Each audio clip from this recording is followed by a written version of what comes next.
The Dateable podcast is an insider's look into modern dating that the Huffington Post calls one of the top 10 podcasts about love and sex.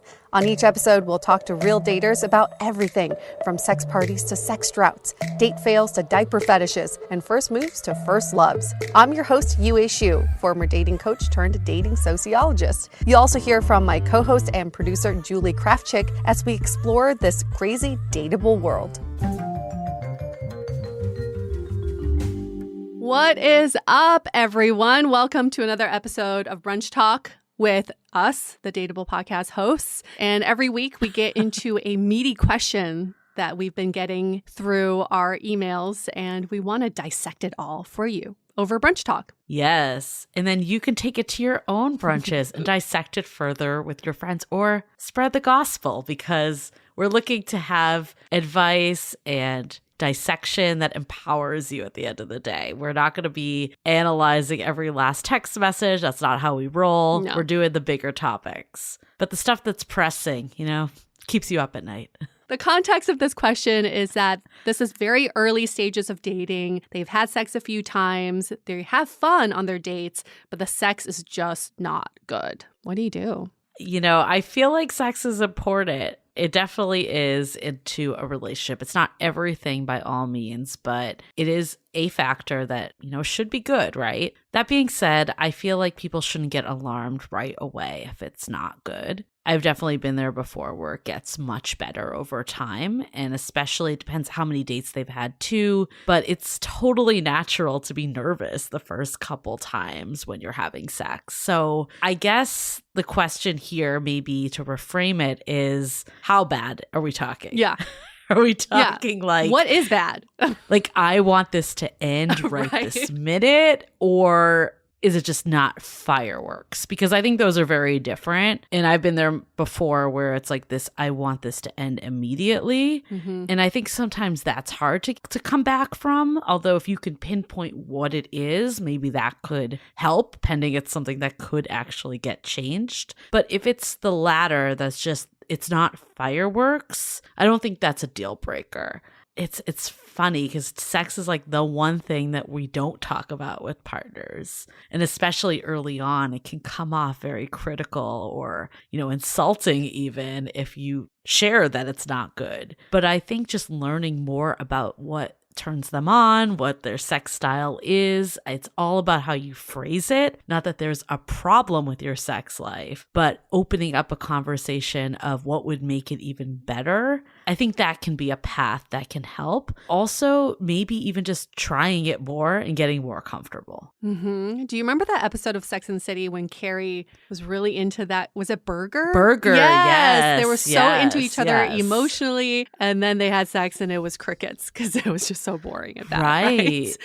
I can understand how that could happen. We've seen it during the pandemic. You have this virtual relationship with someone, you're very emotionally connected, and then the physical is just not there once you meet. I also agree. I don't think it's a deal breaker. I do think, from my experience, bad sex comes from not talking about sex. And if two people aren't talking about it, then it's just going to stay the way it is. I think there's something really beautiful about asking your partner, what do you like? What turns you on? What has been your sexual experience in the past? Talk openly about it so that when you're in the middle of doing it, you don't feel like you are blocked from saying something, because sex is also a form of communication. Yeah, I mean, even just using the Carrie and Burger example. Remember she went and tried to buy all these sexy outfits and shoes. She got wasted, hoping that would help. Yep. And none of it worked. But as soon as they both addressed the elephant in the room, that's when the chemistry started to happen. I think also, what about the outside chemistry? Because in their case too, they had really good kissing and everything else was good. They were very attracted to each other still. So I believe if that stuff is good, you can make it work sex-wise. It's one of those things that I don't think there's a blanket answer, and it's a scale. And if you really are cringing being around this person or just not attracted, it is going to be hard to come back from that. But if you're, relatively attracted, it's just not perfect, then I think you definitely can. Yeah, if you're attracted enough, the sex can get good. I mean, there's a potential there. I think just by ignoring the topic, that's the danger zone. I had a relationship where we didn't have sex for a year, and I ended up resenting this person because I just kept thinking like, well, they obviously don't find me attractive, or they're low on their hormones or something. There was something wrong with us, but we just never openly talked about it. And that's why it just got worse and worse. So worst thing you can do right now is to ignore the topic. Yeah, and I also feel like the earlier you can do it, the better. And again, it's all how you say it. And because if months and months go by, it gets harder and harder to bring that up. Yeah. Sex is such an interesting topic. It really is. What you might think is bad could also be good for someone else just based on their sexual history. So that's why it's like so important to talk about it, because maybe they're like, this is the bomb. Like, this is the best sex of my life. It's so weird how as society we're told that we shouldn't talk about sex. I know, ever. And there is this feeling like you're going to make someone feel that they're unattractive or they're not good at sex. And yeah, like I don't think it needs to be that way if it's done in a collaborative way of how can we make this better for the two of us. Mm-hmm. It kind of reminds me of the episode we did a while back with the sex journal. Yep. And, this advice goes even if you're having amazing sex, like they were having great sex, but they wanted to improve their sex lives. Mm-hmm. And it was coming from a place of how can we make this better together? Yeah, because it is a form of communication. If you're going to work on all the other avenues of a relationship, you can't forget about the physical part of it too. And that's why I think remember that time I met someone who hadn't had sex with her husband in like 6 years? Remember that? Yeah. They've been married for 8 years, hadn't had sex in 6 years. And she's like, it's fine. Every other part of our relationship is fine. It's fine. No. That's not how you want to describe your relationship. No. It's fine. No. I think I've heard before that sex is a barometer for the relationship. Yeah. And while I don't think sex is everything, I do kind of agree with that statement, because I do think it shows like if you're not having sex, what are the reasons that are a little deeper? There's always a deeper reason. It's not just sex. It's either, feel comfortable with each other, or, there's something going on for one of you individually, some insecurity or something that's happening. But, there are people that are asexual that have healthy relationships. So again, I never want to say that it's everything, but it really depends on your views on sex, how important it is, and then talking about that to your partner, because it's like everything else. It's a compatibility area. Yeah. I don't think bad sex in the beginning is a bad thing. It just means that you have things to work on. I found it kind of strange when people say they love one-night stands, because I think one-night stands have been the worst sex of my life. Oh, definitely. Right? Because you don't know each other. You don't know each other's bodies. You don't know what turns each other on. And if it happens to be good sex, that was just good luck.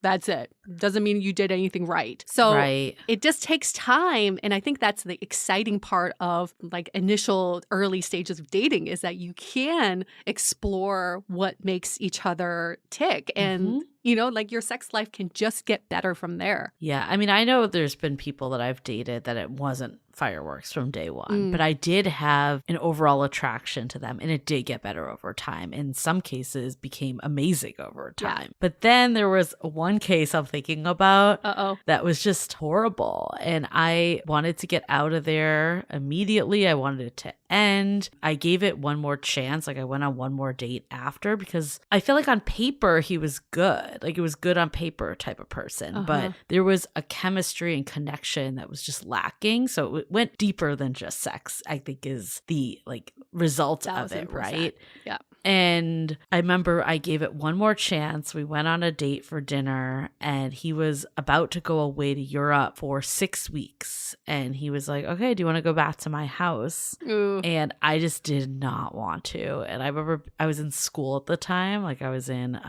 like night school for design. Oh my And gosh. I just remember being like, I have homework I need to do. And he was like, really? But I'm like, that is a sign that you'd prefer to do your homework over having sex. That's a really bad sign. So I do think there's sometimes like I would also listen to your own body too. Yeah. So try to get out of your head a little with this and listen to your body. If your body is like clenching and like cramping up because you do not want this person to touch you, that's very different than still feeling open to explore with them. Yeah, your body does not lie at all. It knows. Your head will. Yes, your head will say good on paper, checks all the boxes, seems like a nice person, but your body is like, no, I don't want to do this. And you have to really listen to every part of your body to hear that. I also don't love that society pressures us to perform when it comes to sex. It's almost like you got to be really good in bed for someone to talk about you during brunch. You know, like you want to be good or enough. really bad in bed, either way. You want to be really good or really bad for brunch talk. And I think that's really unfortunate because we're not porn stars and it's not one size fits all. The way someone performs with someone else is different than they do it with you. So get rid of that pressure to like be bomb in bed because that's not always the case. That's a really good point too, is, you know, your own expectations. Yeah. And a lot of times, if it's not fireworks on day one, it's because we expect it will. And especially if the chemistry is really hot. I mean, going back to the Burger and Carrie example, she was expecting it to be incredible because they like closed down restaurants, making out all night and all the works, right? So I think sometimes those times can fall short because there's so much expectation that goes with it. Oh, that's so true. It's bringing me back to that 3-week fling I had because this was in San Francisco. We were like, you know, before we even had sex, we just had crazy physical chemistry. And the week leading up to us having sex, we were like, oh my God, this is going to be so great. It's going to be fireworks. And he's like, I bet you're kinky. And I'm like, I bet you're kinky. And we had the most vanilla sex ever.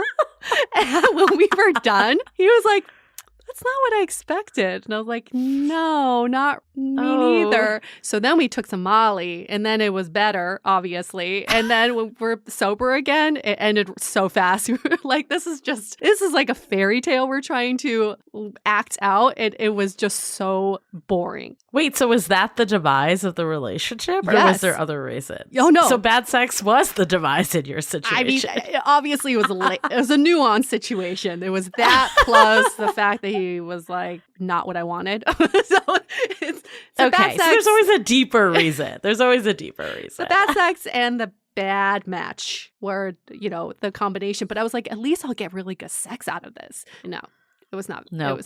I love that he acknowledged it too. He's like, that's not what I expected. But I think that's actually why one night stands could be better sometimes because you have no expectation going in. Yeah. You're like, I may never see this person again. I don't know. I don't have any built up preconceptions about them that's telling me that this is going to be incredible. None of that exists, which is actually kind of beautiful in a way if you can bring that to people that you're actually dating and start to develop feelings for. Just have low expectations.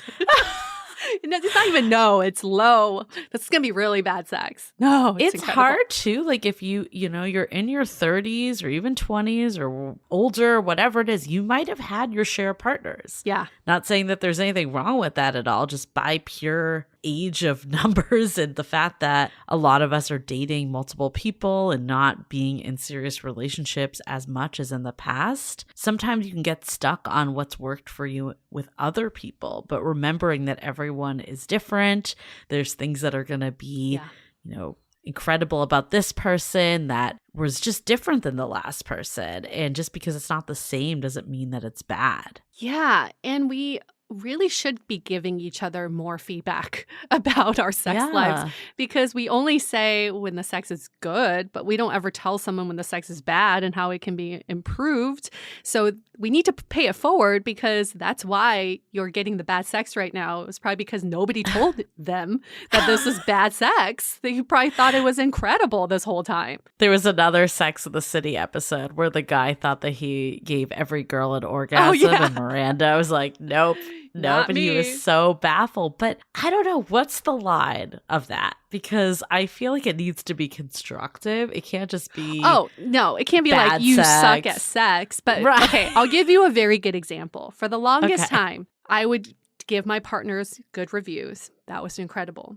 But when it was just blah, I wouldn't say anything. It's like, it's fine. But the times when it's fine is because there was no lead up, no build up to the sex. It was just like straight to like penetration. And that doesn't get me off at all. And that will never be good sex. Not until this current relationship was I able to give that feedback of, I really need lead up time. Let's start talking about sexy things like 2 or 3 hours before we even have sex. That is what gives me incredible sex. So I don't think that's like, it's bad sex. It's more like, this is what turns me on even more. Well, I love that because it was all about you, not about them. Right. Yeah. And that's the key. It can't be that you suck in bed at sex. Your penis doesn't They're work. just going to leave at that point. There's no way that could be a way that brings you to closer. you have a sign at the end, D. Maybe D+.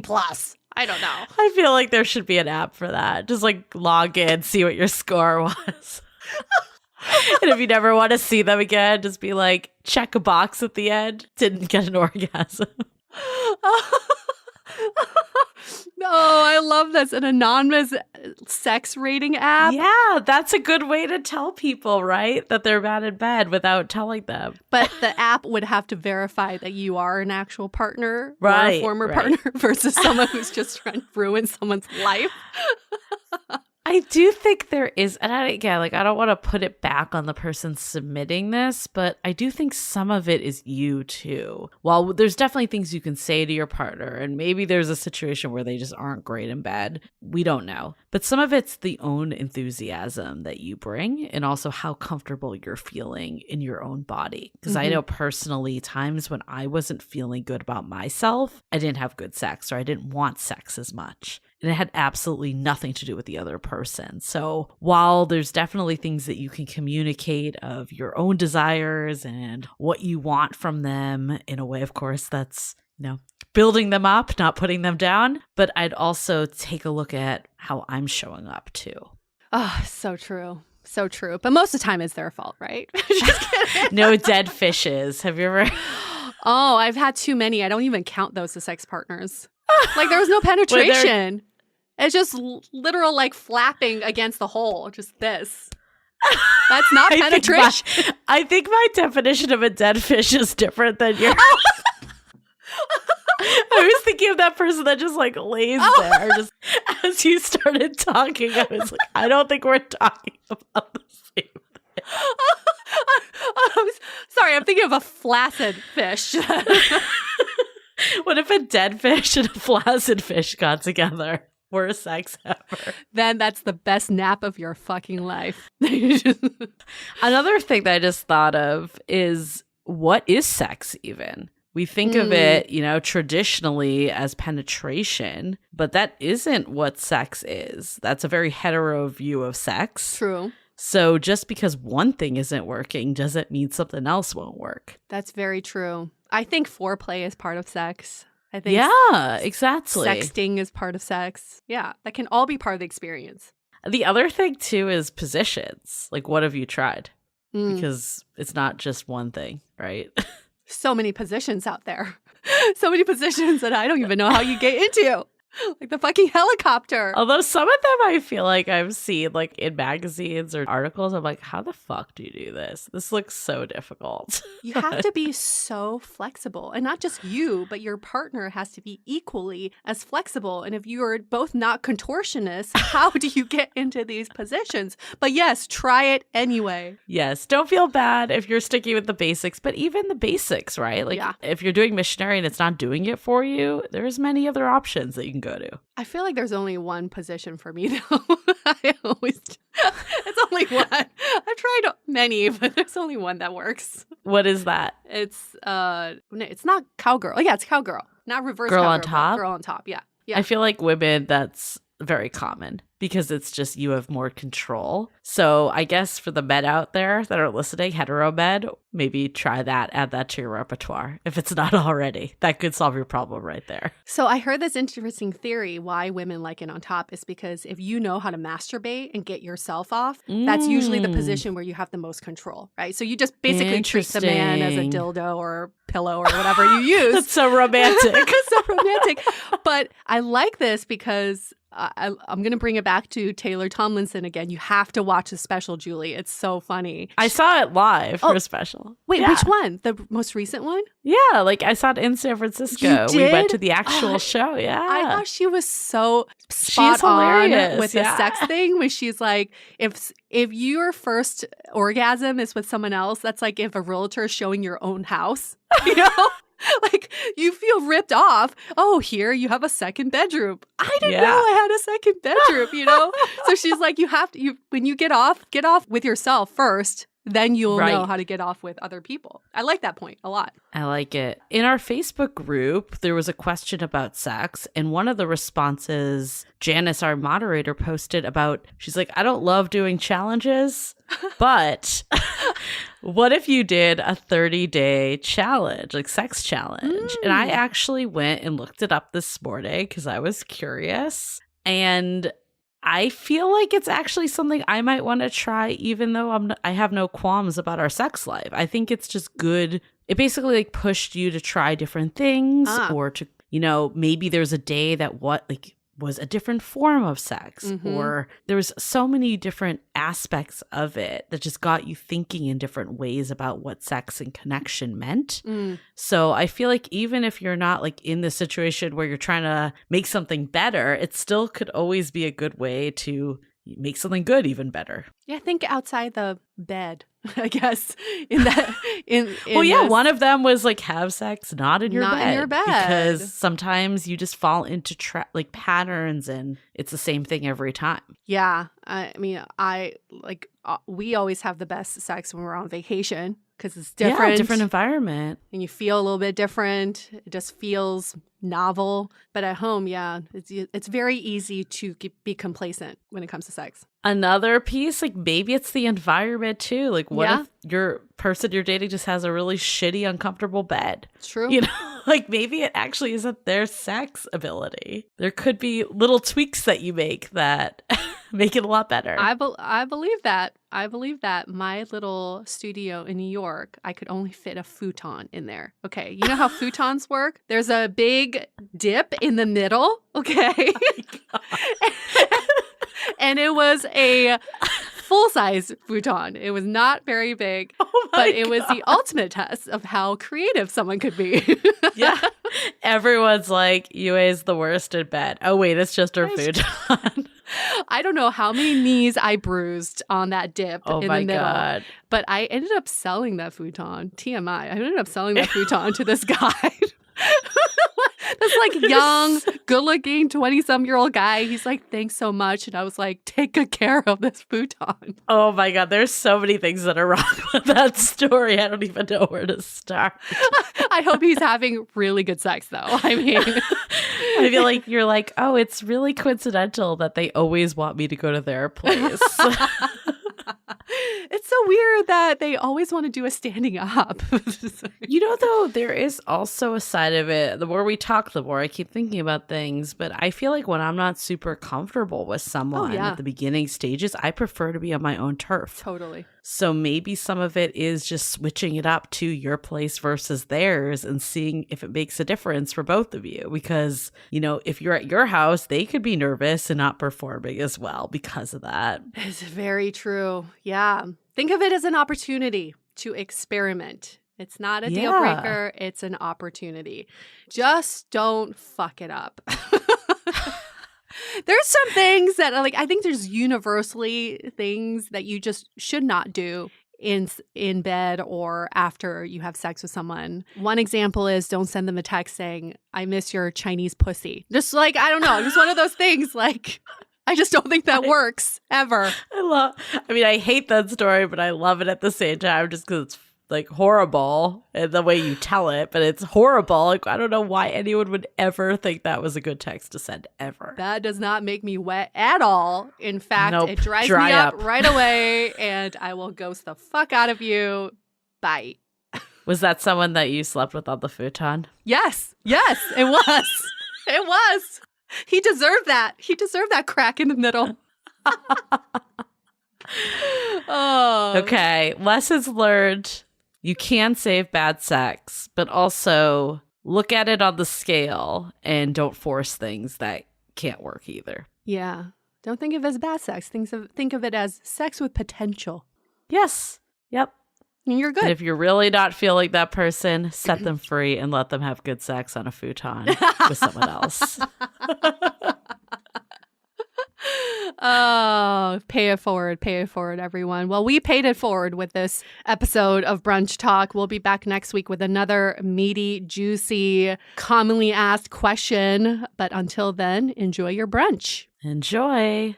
The Dateable podcast is part of the Frolic Podcast Network. Find more podcasts you'll love at frolic.media/podcasts. Want to continue the conversation? First, follow us on Instagram, Facebook, and Twitter with the handle @Dateable Podcast.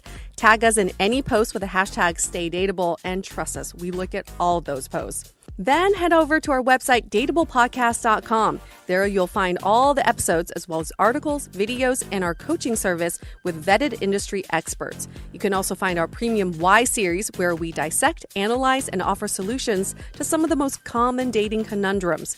We're also downloadable for free on Spotify, Apple Podcasts, Google Play, Overcast, Stitcher Radio, and other podcast platforms. Your feedback is valuable to us, so don't forget to leave us a review.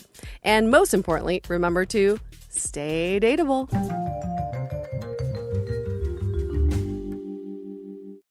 Enter the Marvel Universe of Superheroes. More than 80 years of Marvel history told in the biggest Marvel exhibition ever. Come on in. You may just find a hero within yourself. Now open at COSI. For details, visit COSI.org.